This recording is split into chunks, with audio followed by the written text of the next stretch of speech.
Rights and Respecting School team is made up of pupils and adults working together within the school to learn about children's rights and how to put them into practice every day. The four main areas of focus for the Rights Respecting School are wellbeing, participation, relationships and self-esteem.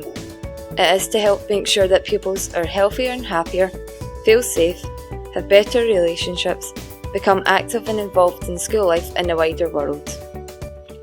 As part of the Rights Respecting School team, it has been our job to think about how our rights as pupils can be shown to all staff and pupils in the school, and think about whose responsibility it is to make sure they are all met. Part of the team's job was to create a school charter where we discussed our thoughts on some rights that we have throughout the school based on 3 of the articles set out by the United Nations Convention on the Rights of the Child. The 3 articles that we chose were Article 6, Article 13 and Article 19. We then used these to create the school charter and think about how we could link this into our school values. At Coatbridge High School, our school values are inclusion, determination, responsibility, ambition, respect, and creativity. For each article, we had to think about who was responsible for making sure the rights were being met. This meant that we had to think about what we as pupils were responsible for, what was the responsibilities of the adults, and finally what everyone was responsible for in making sure this was done effectively. Once we had discussed this, we were then able to create the 3 charters, based on each article along with some posters to help promote the 3 articles that we had chosen to focus on. These charters were then put together to make a larger school charter with all the information in them about the rights of the pupils and who was responsible for making sure these rights were met. We also wanted to make sure that we heard from other people, both staff and pupils around the school, to hear about what they thought about the rights of the pupils and how they could help to make sure that they were met in and around the school. So the most important thing for me would be to have a structure to all my lessons and making sure that this is the same structure each time so that pupils are aware of the high expectations in my classroom. It's also important that pupils achieve their full potential, so providing them tasks that are going to challenge them and making them take responsibility of their own learning is also very important. Finally, allowing them to work individually, with a partner or as part of a group can also support them with their own kind of social well-being as well as their curricular well-being. To make my peers feel more included, I would always try and involve them in the conversation, because sometimes more shy people wouldn't be as eager to join in a conversation, and I think it's always comforting if somebody who's already a part of that introduces you to it. It makes you feel a bit better and a bit more involved. I would let them join in on what activities I'm doing, and I would let them have a right to their own opinion. When I was in community sports leadership, I made sure that during my primary transition event, I made sure that everyone had their own responsibility and made sure that the transition went well. At Coatbridge High School, we support our pupils in various ways.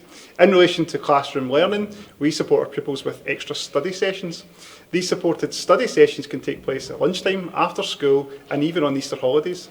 They are delivered either face-to-face or even digitally, online, on Microsoft Teams with live lessons. We do this to ensure that all pupils can continue to expand their knowledge, refine their academic skills, and sharpen their intellect. In relation to health and well-being, we support our pupils with their mental health. An example of this relates to exam time. We as teachers at Coatbridge High School are empathetic to the challenges that pupils may face at that particular time in the school year. To support pupils, we help them to organise their time and workload, to embrace positive thinking and mindfulness strategies to manage stress, and to figure out what specific study techniques work best for individual pupils. Mental health of our young people in Coatbridge High School is a top priority and an essential component to how we support our pupils. Therefore, at Coatbridge High School, we are always seeking to find new ways to support our pupils to ensure that they reach their full potential. So I offer support to pupils by providing them with extra resource sheets if they need them, differentiating the PowerPoint to suit all learners' needs. I also provide sentence starters to help with tasks or different hints and tips that are going to help pupils, but also providing extension tasks for the overachieving pupils to make sure they're still being challenged with their learning. I definitely think the school is an inclusive environment. I think teachers especially are really good at taking action on situations, and I think that raising awareness about things in the school is at an all-time high right now.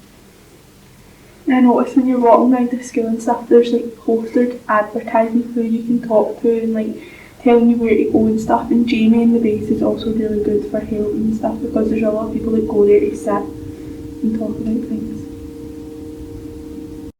The primary way in which I do that is by opening up the pupil support base within the school to the young people that sort of need it the most.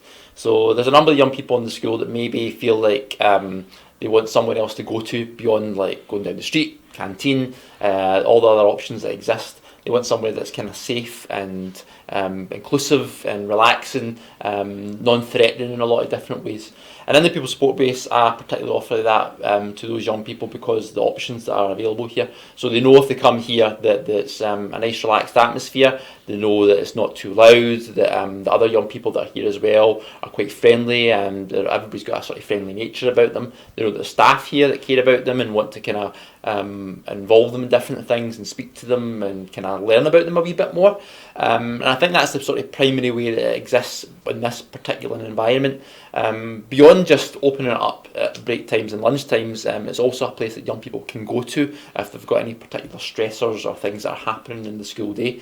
For example, if a young person feels like something's happened in a class or something happens at home or something's happened with their friendships and they're feeling quite overwhelmed, they know this is a particular place that they can come, that they'll be welcomed and included in the sense that they'll be listened to. So if they're quite overwhelmed by a particular thing that's happened, someone's going to talk to them. I can chat to them and kind of calm them down a bit, give them the chance to sort of settle themselves down and ultimately kind of talk through whatever's causing them difficulty. It's also used as a place to maybe for young people that are maybe struggling a wee bit with school for different reasons. Coming into school, they're finding the full school day quite hard. They have different ideas about how to cope, and they use this as a place to cope.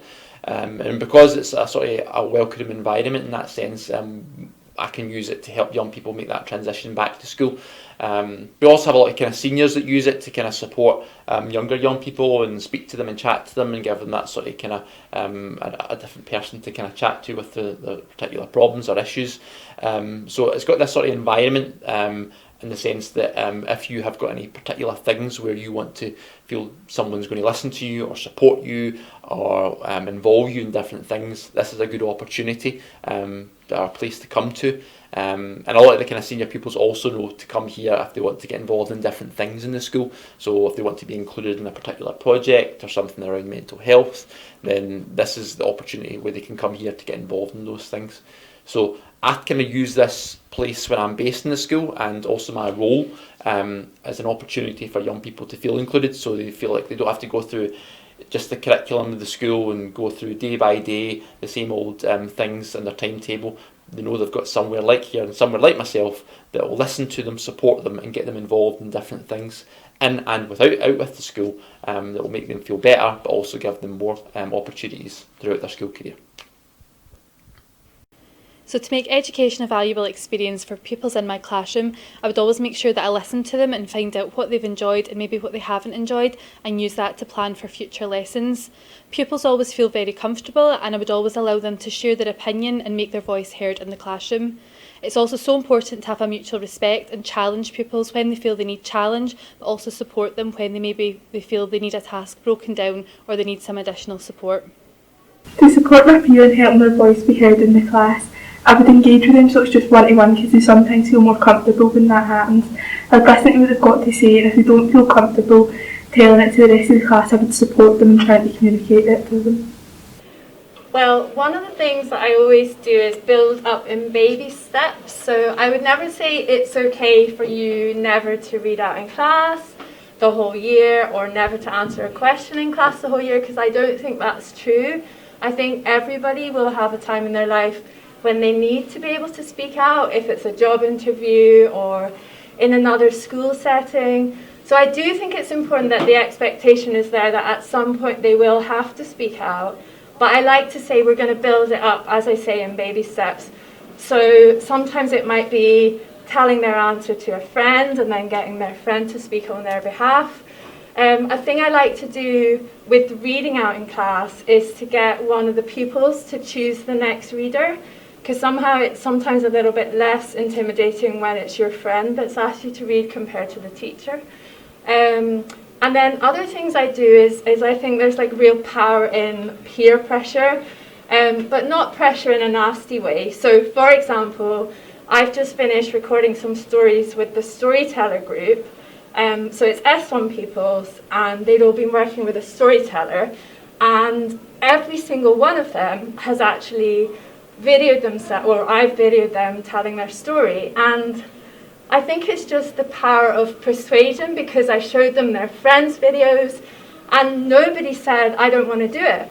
They were just like, okay, well, I'll do it as well. So I think sometimes you can kind of capitalize on, well, everybody else is doing it, why don't you have a go? So basically, peer pressure, building up in baby steps, and I think also relationships, so getting to know the kids in the class, getting to find out wee things about them that might draw them out of themselves. That can be a really good tool.